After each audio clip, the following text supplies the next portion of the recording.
Hi, my name is Henry Stoever. I'm the Chief Marketing Officer for NACD. Welcome to BoardVision.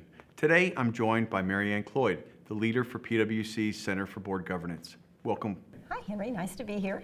This episode of NACD BoardVision is focused on the discussion around NACD's Blue Ribbon Commission on the board's role and strategy. We're here at the NACD conference, and we just saw and heard from 4 dynamic panelists discussing the board's role and strategy. Marianne, the board's role and strategy is not a new topic. We wrote about this 10 years ago.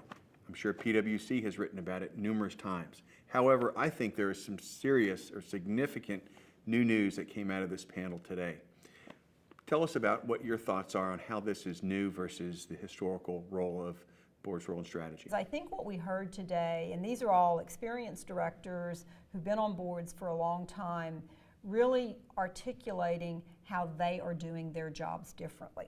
One of the recommendations that is coming out of the commission is that it's not a process whereby the board shows up at an annual off-site retreat, has the CEO and their management team come in and say, here's the strategy, and the board says, yes, that's great.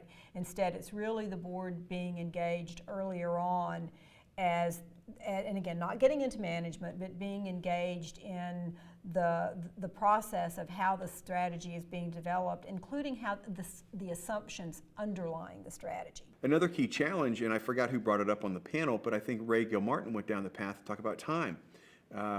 Boards spend a lot of time today in committees, in executive session and board meetings, and more time every year. But now we're asking them to spend even more time. Yeah, and Henry, you're right, and your point about someone discussing it's not about the hours, and I think the way they said it is that in today's world you just can't let hours be your measure of how you're investing in this. I mean, and my words is you truly do have to be all in.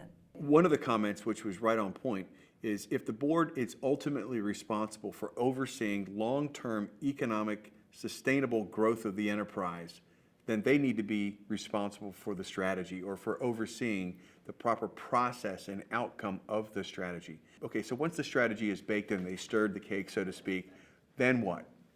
So part of the then what is obviously the monitoring, right? I mean, and again, that's not new to directors, but I do think what we heard as the recommendations coming out of this is that there has to be an even more engagement, if you will, from the directors in terms of the monitoring and discussing. And I think every single person on that panel, and I think the recommendations coming out is it is an ongoing, has to be an ongoing topic. Another one of the unique parts of the session was not that it was about strategy, but it was talk about the ingredients for how the board comes up with the right process.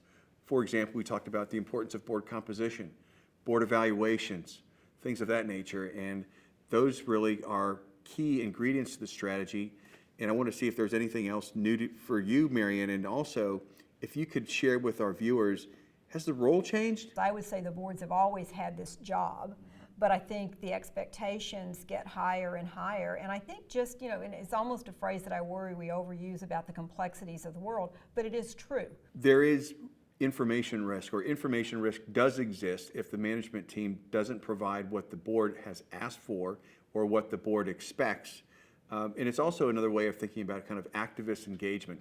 When the investor comes to you with a set of recommendations or hypotheses, you need to be able to react to that. And it's not like investors have more information than you do as a director. The director should have the most amount of information or more than external investors. To really have this work, there has to be a trusted relationship between the CEO and the board. So again, the board obviously has to have that healthy skepticism, not suggesting that that's not true, but to really, what you want is a trusted relationship with the CEO so that they're willing to come in and, this is what I'm thinking, and which means that the CEO has to be willing to be a little bit vulnerable. So a little bit vulnerable to be willing to share that information early on, and which is what you want. Marianne, thanks for joining me today on this episode of NACD BoardVision. I'm Henry Stoever. Have a great day.